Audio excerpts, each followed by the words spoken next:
everybody, and welcome to my session. This is weird. It's kind of bouncing up. But can everyone hear me? Okay. Sometimes I prefer to use just my teacher voice and not use a microphone, but today I'm going to have to use the mic. So just bear with me. And yes, if you detected an accent, I do have one. We all do, actually. But my name is Sylvia. I am originally from Cameroon, which is in West Africa. I always joke that Africa is like a gun, and where the trigger is, that's where Cameroon is, and that's where I'm from. So I did a lot of my education back in Cameroon, and I did do my PhD at Idaho State. And I'm currently an instructional designer at the University of Toledo. And I love, I enjoy working there. Today, I would like to share with you a couple of experiences that I'm having with my background from Cameroon in working as an instructional designer, being a student here in the United States, and also just experiences being a visual learner, and that's what's led me to this. So I'm going to share with you, hopefully just keep your mind open. I'm going to share some videos and a couple of other tips, and I just hope you enjoy this presentation. A couple of things. I need to disclose this before we continue. I don't want you to say I did not tell you, but of course we are going to have some short videos, very short ones. So if you're not a video person, you might not be in the right session. So you're going to have some short videos. There's going to be some peanut butter and jelly sandwiches that you're going to see on the screen. We're still in the right session, so don't go out with that. We're also going to have some chemistry. My background is in chemistry, biology, and I actually went to school to be a teacher. So there's going to be a little bit of that. There's going to be a little bit of engineering and physics. Don't be scared. This is going to be fun. You might learn a new language, maybe.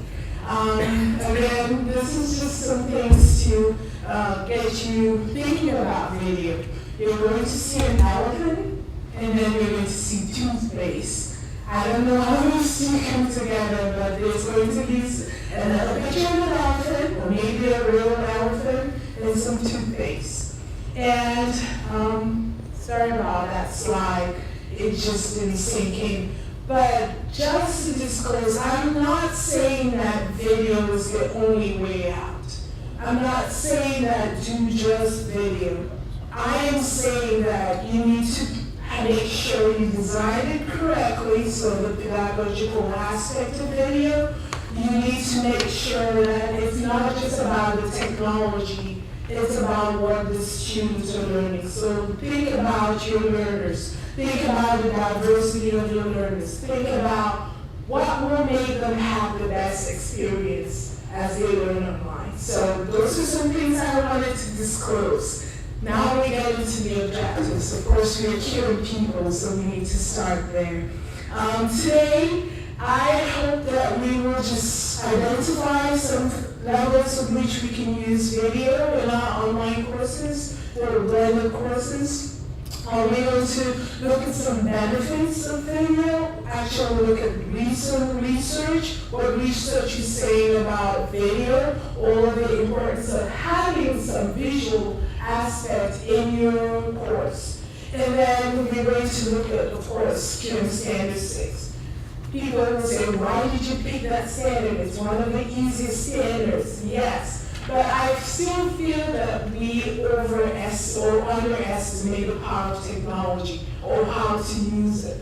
So I want to just share with you some tips that I use as an instructional designer and peer reviewer to help me with designing courses and going through the peer review process. One of my colleagues right now is actually sharing a presentation downstairs on how we at the University of Toledo reached 86 CUNY certified courses within a short period of time. So these are just things that we went through and things that we saw kind of helped us or helped encourage our instructors to have really great designs of their courses. So let's get started. What is the catalyst?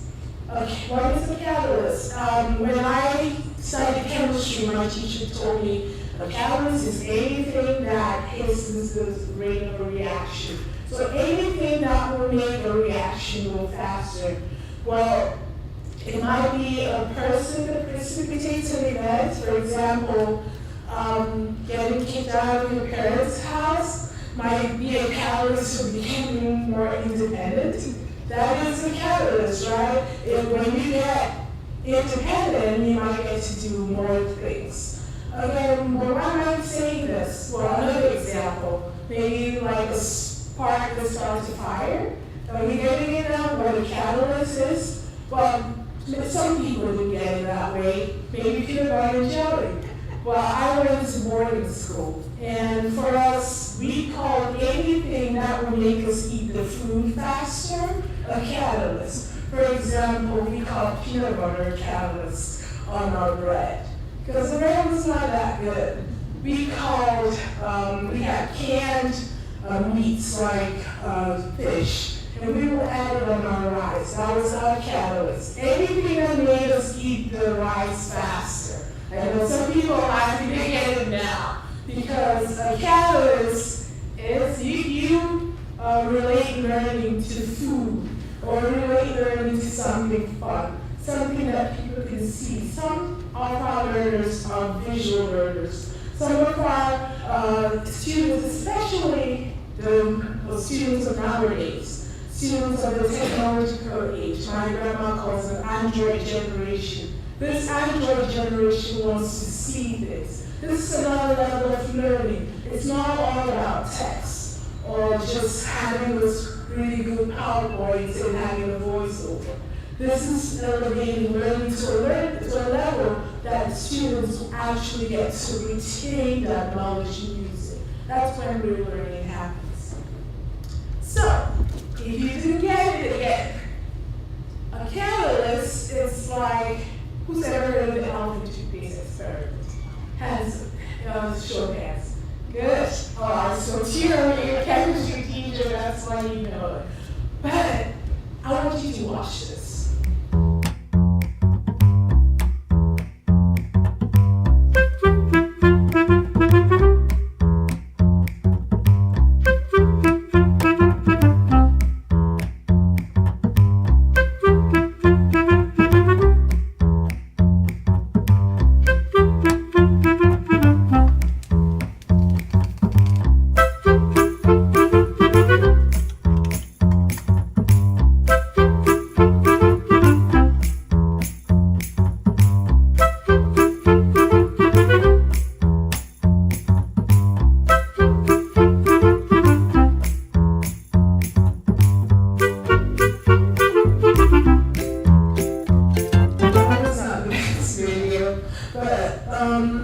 Remember the question, what is a catalyst?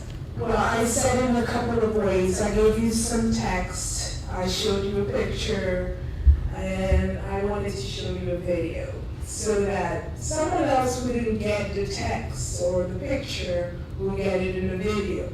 And what that is, it's just an experiment where they take dish soap and another chemical and they added some yeast. That's the catalyst. They added some yeast and boom, the experiment went really fast and you could have a lot of foam. We need to change this back to PowerPoint mode, please. Thank you. And what that is, the reason they call it an elephant is because it becomes so giant it can fill the room.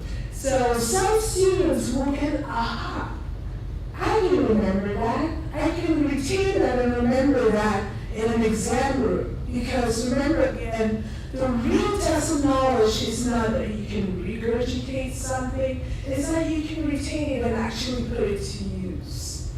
If you can get knowledge that you can use later on in life, practical stuff, that's what matters. Okay. So we got toothpaste, so that's the whole. This is something really fun. If you have kids, you can do with your kids. And you can always go back, YouTube it, and just type in elephant toothpaste and you enjoy it. Thank you later.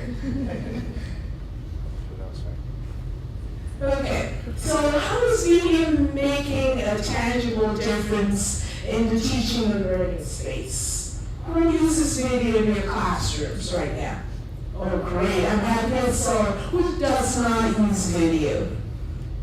Okay, I didn't see some hands up. You better put your hand up. I want to know why you don't use video. It might be a real, tangible reason. Why don't you use video? Yes? I found that in technology and manufacturing, some of them are just not adequate. That's a good point. And that's why I made that point earlier. It's about designing it appropriately, having the right content, having the right length of video. Make sure it suits the diversity of your learners. Or who are you designing for? What's the video for? Before you ever have a video, have a purpose. Have learning objectives for that video. Tell students how to watch the video. Have questions to go with the video. Don't just put a video because you think it will be a good idea to have video.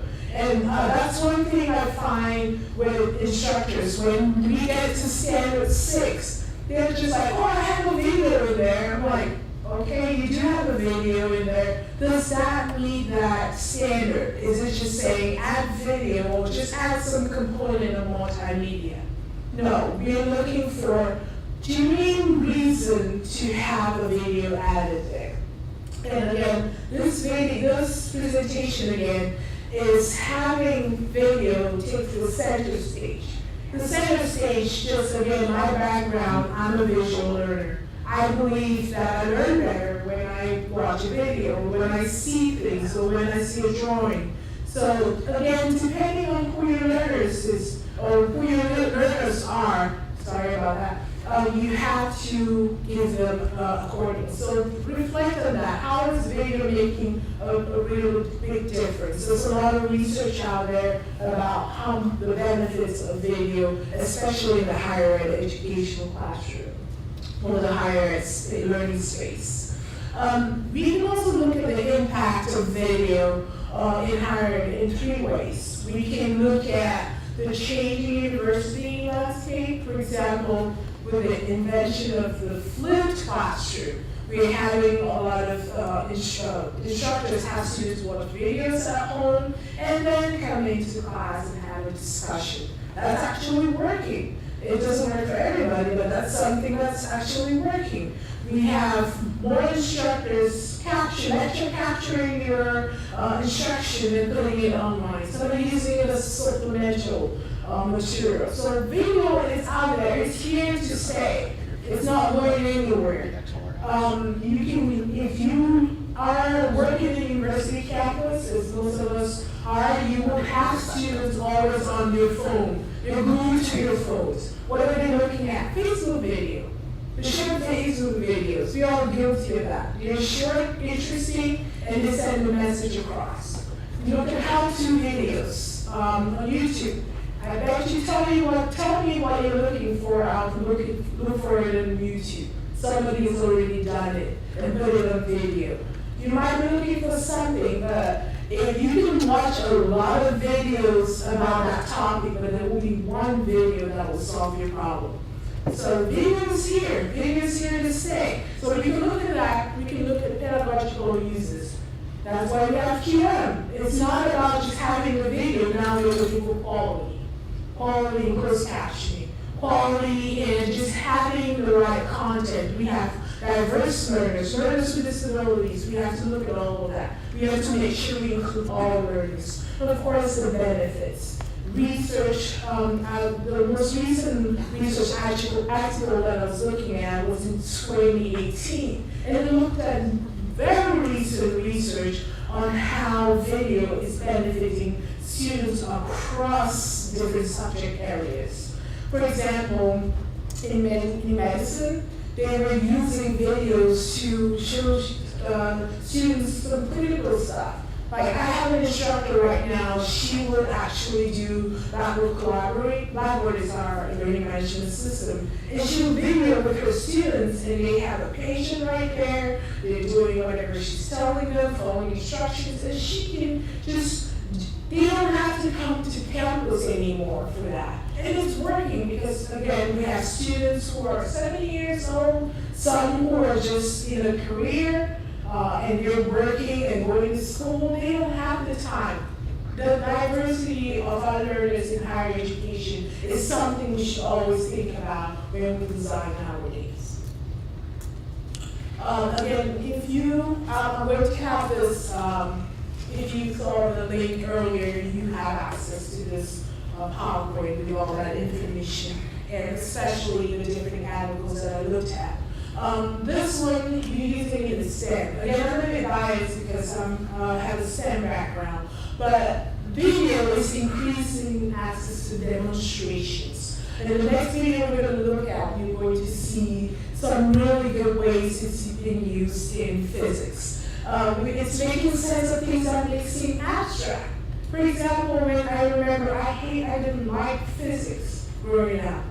The reason being, it always sounded so abstract to me. Now when I came to the United States and a lot of my courses were online and I found out I could find information online. I could even see what the teacher was explaining. That was just fascinating to me. And I'm like, okay, if I learned physics this way, I would have probably liked it a lot better.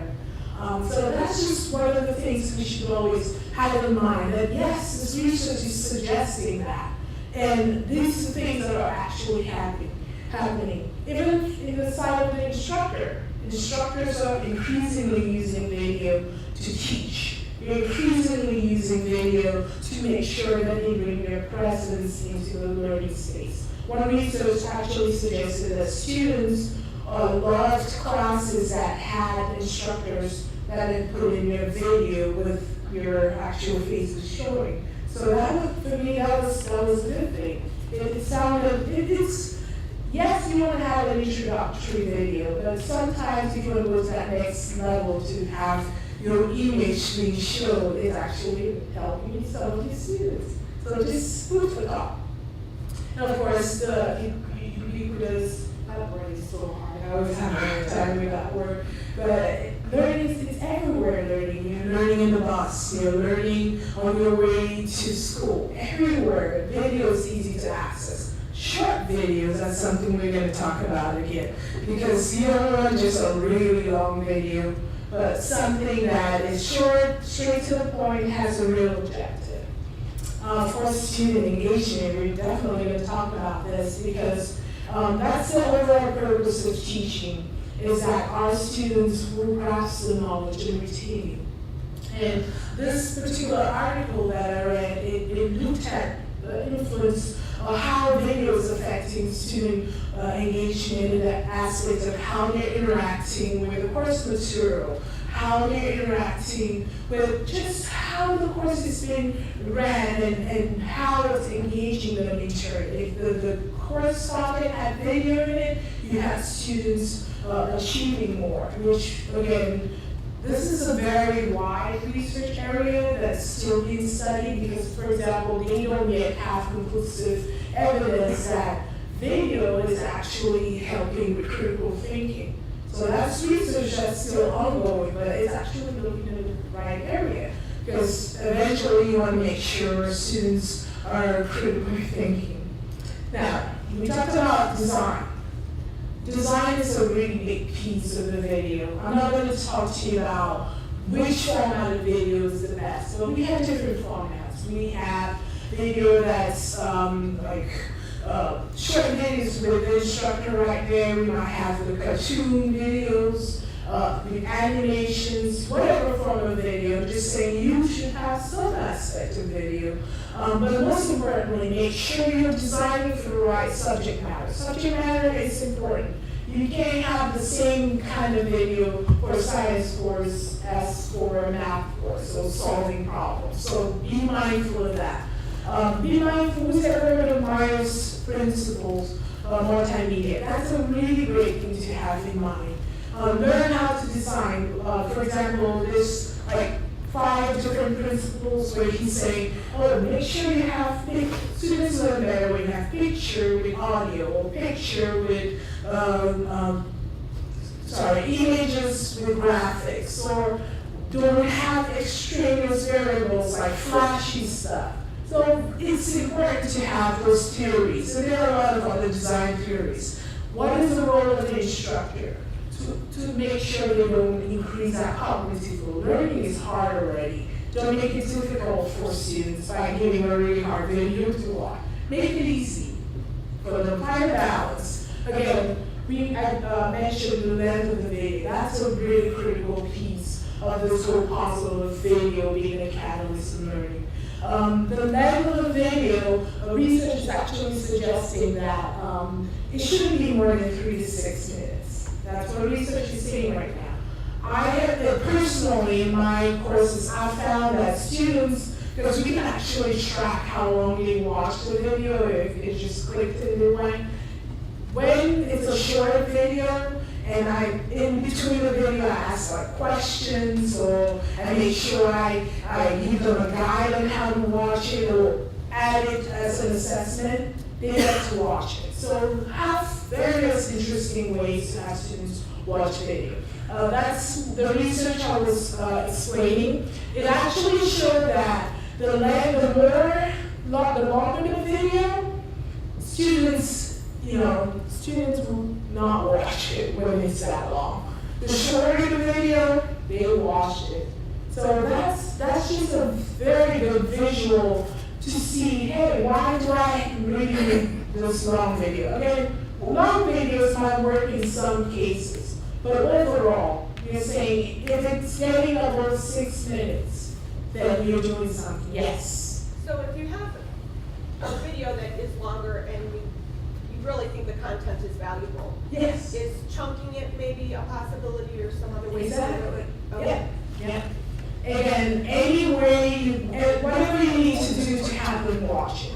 So chunking it is a really good way of breaking it up. Make sure you have content, a map on how to read it. Say, tell me, okay, did you notice in minute 1.1, minute 40, did you see what they did right there? Or explain this process in your own terms. You can have video reflections.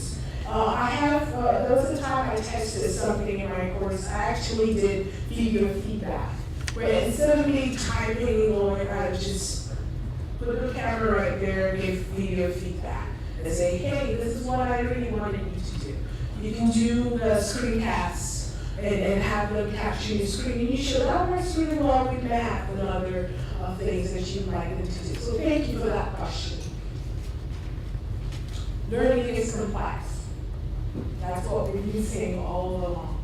It is complex. There's different, people define learning in different ways. There's total definitions. But one of the definitions that really stayed with me is this one that said, learning is when we notice new information, we understand that new information, we collect more information to kind of balance the new one or to add to the new one, and then we accommodate the new information with already existing beliefs, and this is my best part, when we retain and use it long term. So that's what learning is. Learning is already complex. There's a lot of other things that are already working here. When we're designing, we're already thinking about course objectives. I'm a proponent of backwards design. We start from there, we have all the little components we're adding to it. But learning is just, we're looking for different ways or different things to balance it and make sure that our message comes across. But at the same time, sometimes it will not come across as the way you really want to say it. It's a complex process. So why make it harder for students? Why not make it easier? Why not make it fun? And that's another thing. I like fun learning. I get distracted easily. Video might be distracting, but if it's video that's distracting, that's meant to make you learn, why not? That's my whole point. So, we'll go to the next segment of our presentation. Why is this a video? Because sometimes I can watch a video and be like, what are we trying to pass across? What's the message? It's like one of the ads. If you ever watched an ad and at the end you're like, what are they advertising? I have no idea what you just advertised. So make sure video, whatever, why is this content good enough to be a video? So we said you can use video, not all the time, but in some cases. Most common ones or common ways is when we're trying to do an introductory video to show engagement, to show passion. Timesheet videos, this really works well with the sciences, where if you do an experiment, for example, and you know it will take like 5 hours, you can do it in advance, show the time shift, and then you can play that in your classroom. For example, the elephant toothpaste video we just watched, you can do it right away, but you probably don't want to make a mess in your class. You can take that video and show the students later. Location, what if the students can't be there, you can bring it to the classroom. Demonstrations, that's pretty explanatory. When you want to really demonstrate how something is done, you can do a how-to video. How concept abstracts, for example, I always think of DNA, the double helix and all the things that need to align. That sounded so complex to me when we were learning that. Or genetics, if you're anywhere into biology here. This all sounds like an abstract, this all sounds abstract. But when you bring it to life or demonstrating it, that's the best times to use video. So don't use it all the time. Pick and choose exactly when to use it. Always have in mind who are my students, what's my audience. This is our next video.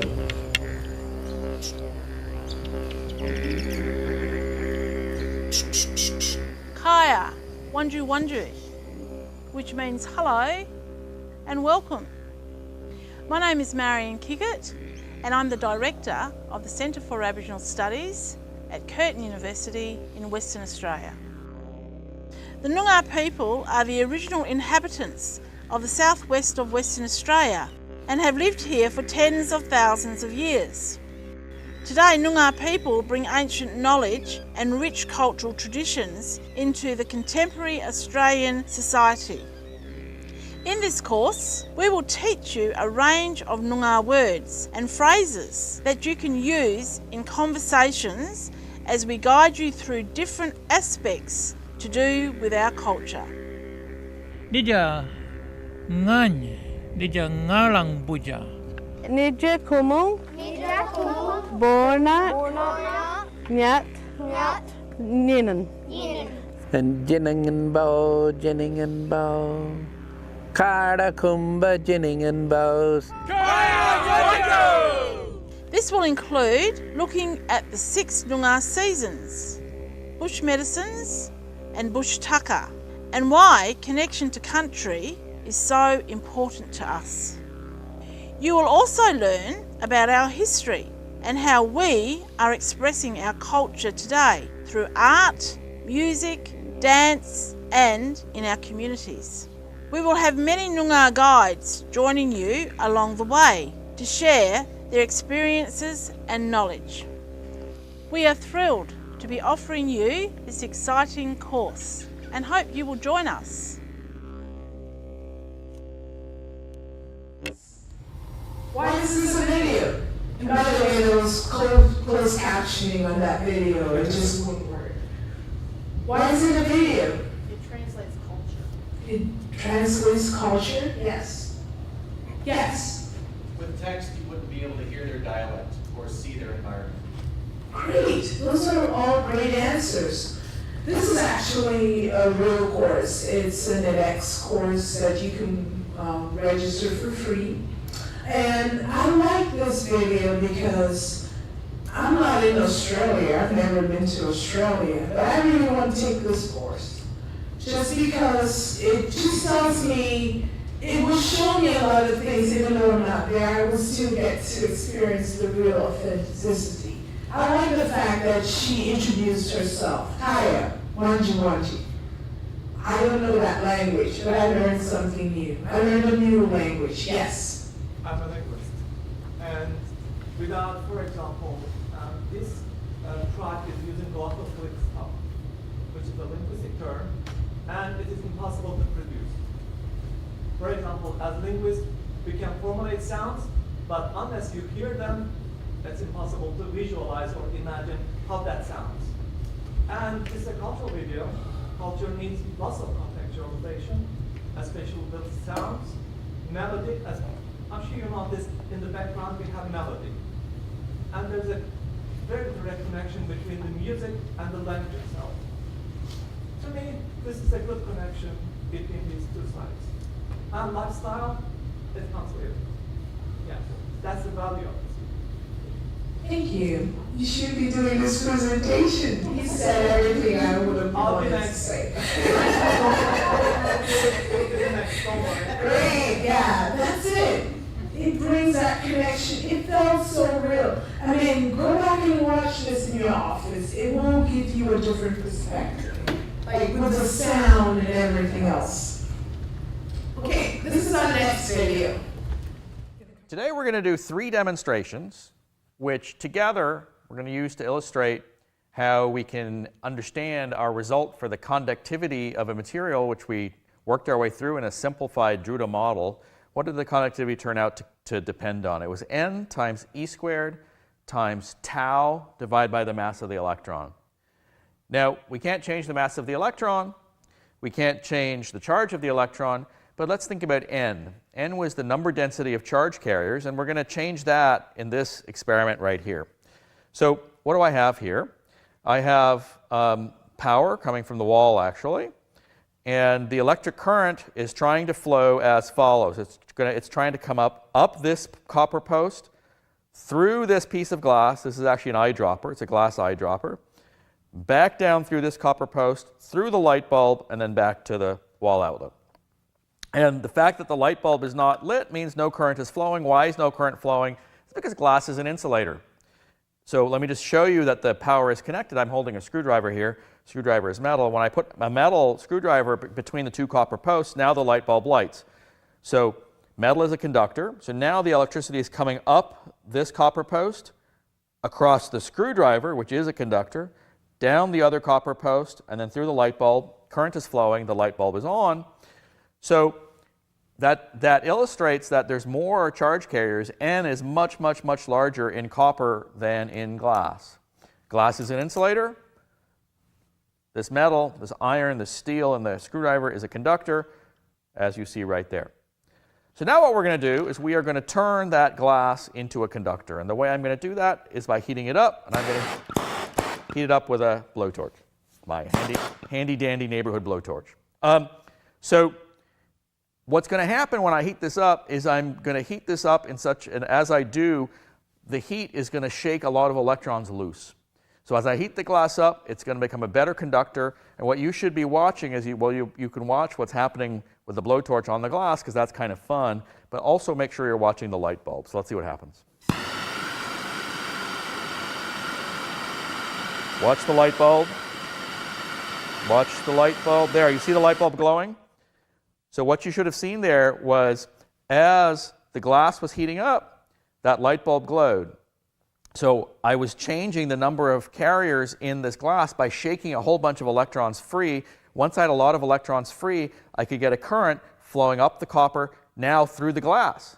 Not the room temperature glass. It's not conducting anymore. With the room temperature glass is an insulator. This is a conductor.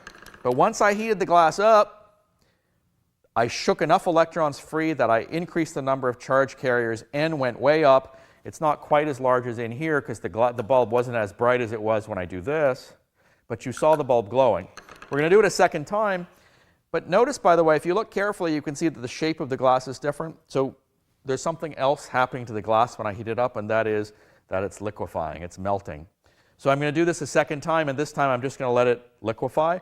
So watch the glass. You'll see its physical state changing. It's melting. It's becoming a liquid. And watch the light bulb. You'll see that as the glass is getting so hot that it's becoming a liquid, it is at the same time becoming a conductor because the light bulb lights. So here we go.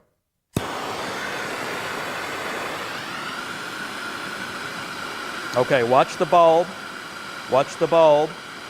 The bulb is about to start glowing. There we go. Watch the bulb. The bulb is glowing. That's very, very hot glass. It's a liquid and it's a conductor. And I'm going to keep going until it liquefies so much that it breaks. There we go. The glass turned to liquid and broke, and so the current stopped. So what we've just seen is that if I increase N, initially the glass had a very low carrier density. N was basically 0. When I heated it up until it was almost a liquid, N increased enough that glass became a conductor. So now I'm going to do something very similar, but with a very different piece of apparatus. This is deionized water. It's pretty close to ordinary tap water, but it's tap water that somebody somewhere went to great efforts to make very, very, very pure. Okay? It's like distilled water. And I have a copper plate here, and I have a copper plate here, and they're connected to a battery. And so I've got electric current is trying to flow from this copper plate to that one through the water, and it's not working because the water, the pure water there, is an insulator.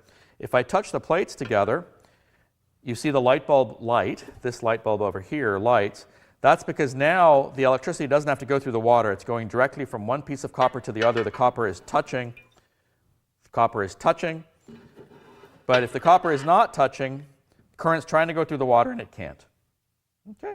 So pure water is an insulator. Its N is very small. But I happen to have some salt here. It's ordinary table salt. And we're going to start putting salt in the water. And as I put salt in the water, you watch the bulb.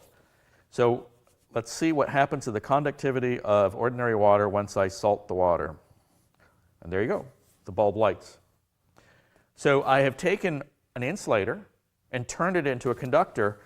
The insulator was pure water, and I turned it into a conductor by adding salt. What's actually happening here is that, so in this case, I was shaking electrons free inside the glass. In this case, the charge carriers, the N, is not describing loose electrons. It's describing sodium and chloride ions in the water. By putting salt in, that's NaCl, in the water that falls apart into an Na plus and a Cl minus. And it's actually the Na plus and the Cl minus that are running back and forth. The Cl minuses are going one way, the Na pluses are going the other way. And that's what's giving me the charge carriers, the N in here. So in two different ways here, I have taken an insulator, glass, heated it up, increased its N, and made it into a conductor. Here I've taken an insulator, water, poured salt into it, turned it into salt water full of ions, which increased its N and made it a conductor. So the third experiment I want to do, I want to convince you that this is not about temperature. From this experiment, you might think that the lesson was heat something up, it becomes a conductor, cool something down, it becomes an insulator. And I want to show you that that's actually the wrong lesson to draw. The right lesson has to do with, from here, has to do with charge carriers. And the way I'm going to do that is I'm going to do the third experiment over here, but first let me just turn this light bulb off. I'll just flip this switch here so we don't have to worry about that light bulb anymore. And the third experiment has to do, I'm going to do with this piece of apparatus here. So let me tell you what I'm holding. Well, this is a battery. It's a fancy battery, but it's just a battery. And this is sending a current through this light bulb. And if you look closely, you can see the light bulb is glowing. It's not glowing very bright. It's kind of a feeble glow, but it is glowing. Why is it so feeble? It's because the electricity is not just being sent through this light bulb. The electric current comes from the battery. Before it goes to the light bulb, it goes through this long copper wire coiled onto this post here. And the wire coils around it many, many, many times. And actually, there's probably about 10 meters of wire coiled on here. And because the electricity has to flow through about 10 meters of this fine wire, the current is actually pretty low. And so this bulb is hardly glowing. So what I'm going to do now is I'm going to change the conductivity of this copper wire. And I'm going to change it by making it cold. So if you drew the wrong lesson before, you would say, well, I heated that, And if you thought it was all about temperature, I heated that, the glass became a better conductor. Now I'm going to cool this. You would say this makes it a worse conductor, so the light should go out. So let's see what actually happens when I cool this. How am I going to cool this? Well, right here I've got some liquid nitrogen. It's about 190 degrees Celsius below the freezing point of water. It's very cold. And here we go. I'm going to put that in there. And you, of course, were enjoying watching the bubbling liquid nitrogen, but watch the light bulb. Is the light bulb going out, or is it getting brighter? Do you agree that it has not gone out? I would say it has not gone out. Do you agree that it's gotten brighter? It has, in fact, gotten brighter. I'm not sure how impressive this one is. Okay, so we're going to do this a second time, this time in the dark, so you can more clearly see what happens to the light bulb when I cool the copper wire down. I'm going to put this copper wire into a bath of liquid nitrogen, cooling it from room temperature down to about 190 degrees Celsius below freezing. We'll see what happens to the bulb. See how it got brighter? So this time it was much clearer because we're in a darker room. Why did the bulb get brighter? Well, when I cool this down, I am not changing the number of carriers. So something else is changing. So let's remember our formula for conductivity. N is not changing when I cool this down. I'm not shaking any extra electrons free. I'm not adding any new ions. N is not changing. Mass of the electron, that can't change. Charge of the electron, that can't change. What's left is tau. And what is tau? Tau is the time it takes for an electron between one scattering and the next. Remember that the electrons in the copper wire are flying along, and then once in a while they scatter. And if tau gets longer, the conductivity gets better. And what's happening when I cool this down is I'm making tau longer. And the reason is that I'm calming down the thermal motion of the copper atoms themselves. And so the copper atoms are jiggling around less, and that means that they interfere with the motion, the ballistic motion of the electrons less. The electrons can fly longer distances between collisions with copper atoms. And so tau, when I cool this down, tau goes up, the conductivity goes up, the bulb gets brighter. So 3 different experiments. In the first 2, I changed N. When I increased N, the bulb got brighter. This one, I didn't change N, I increased tau. So to understand how conductivity changes, it's not a matter of temperature, it's a matter of N and tau. Over here we changed N, and here we changed tau. So, why is this a video?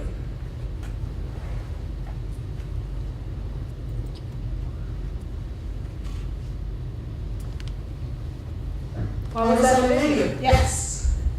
You showed a real conversational tone to explain something that might be complex, so it kind of meets the learner where they're at. And so, like, to try to describe that just textually might be difficult. So to see it and hear it, and watch them demonstrate it, is more effective for learner. You're using both channels, your auditory channel and your visual channel. Okay. Yeah, you remember when he just started saying it? I was like, I'm lost. Like, he was explaining this was going to go here and there. I'm like, what are you talking about? And then when he started demonstrating, I was like, aha, I get it. Why is this a video? Yes. I equated to the reading of instructions to put a piece of furniture together and actually watching somebody do it. The instructions are never good. I'm a visual learner, so I can never, I have to take it apart and put it back together 2 or 3 times before I get it right. I'm so happy I'm not the only one. That would be, like, if I had a video to go with putting something together, life would be so much easier. Yes, sir. For novice, dealing with electricity can be a very frightening and to have this demonstrated without the risk of being electrocuted. That's a good point. Okay, we have 5 minutes, so let's go. This is the last video, and we'll do this real fast. Hi everyone, welcome to the Earth Science Regents Review podcast series created by Homix Middle School Earth Science Department. Today we're going to focus our attention on weather instruments. This is going to be a pretty quick podcast, but the instruments that we're going to mention today tend to pop up on Regents exams on a pretty frequent basis. And these instruments are also going to help meteorologists make a weather forecast that much more accurate. The first is kind of the obvious one. That's going to be your thermometer. Thermometers are going to measure the temperature outside, and out of your reference table, you're going to have 3 scales: Fahrenheit, Celsius, and Kelvin. Make sure you know how to convert from one to the other. Meteorologists use sling psychrometers. Now, these sling psychrometers are going to help measure not only dew point, but also relative humidity. Again, you have a couple charts in your reference table you need to know how to use. Sling psychrometers have 2 thermometers on them. One measures what's called the dry bulb, the outside temperature. The other thermometer has a little sock on it that you wet. You spin the sling psychrometer around, it measures the amount of evaporation in the air. The more evaporation that you have, the drier the air. The less evaporation you have, the more humid the air. And that's going to tell us a little bit about the moisture in the atmosphere. Dew point's a degree Celsius, relative humidity is a percentage. Meteorologists also use barometers. Barometers are going to measure the amount of atmospheric pressure above us. Low atmospheric pressure gives us really rainy weather, a lot of precipitation. High atmospheric pressure is going to give us really nice weather, very dry weather. Atmospheric pressure in your reference table measured with 2 scales, millibars and inches of mercury. Make sure you know how to do those conversions as well. Anemometer. These are going to measure wind speed. Now those little cups spin around. The faster they spin around, faster the wind speed. Remember, you're going to have 2 scales. Sometimes you might see a station model with miles per hour with wind speed. Most likely, out of your reference table especially, you're going to see your wind speed in knots per hour. Meteorologists use weather vanes or wind vanes to determine wind direction. Now, wind direction obviously is going to be north, south, east, and west. Just keep in mind, winds are named from the direction in which they come from.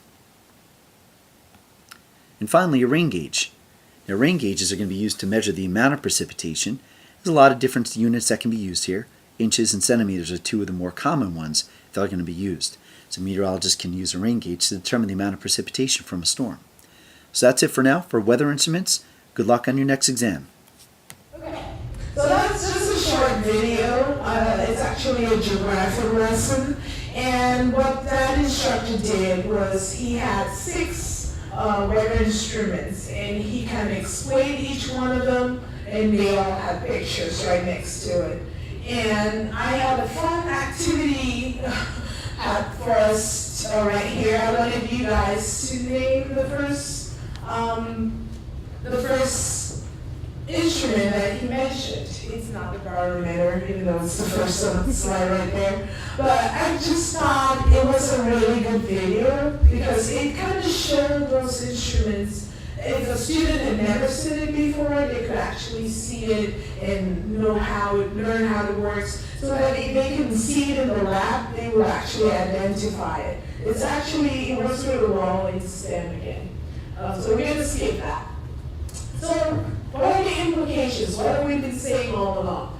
The use of instructional videos is probably beneficial. It will not harm your students.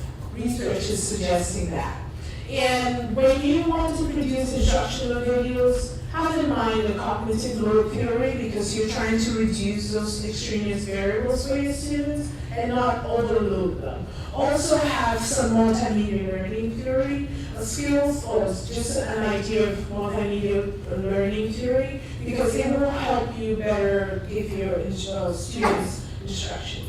So, goes to the meaty part, which we get at the end, meeting Standard 6. We all know Standard 6, which is course technology. This is the way I get to meet that. I use this 4 steps. It's not you, it's actually not aligned correctly.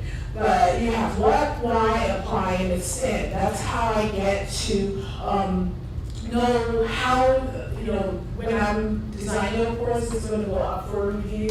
When I get to Standard 6, I start looking at what. What is the purpose of this particular, I actually had a really cool emoji right there, it's gone. But what is the purpose of this particular standard? Is to make sure that we have technology embedded, different types of technology embedded, as well as technology that has good technology. For example, videos with closed captions, so videos that actually work for your students.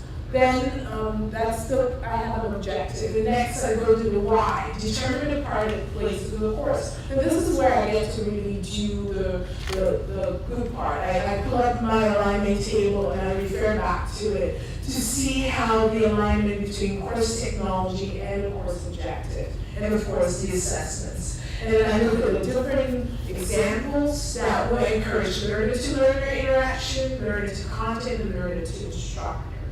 And then I'll make sure we don't only have a video, we do have variety. So we can have a video, and we can also have pictures, or all the forms of multimedia integrated in the course.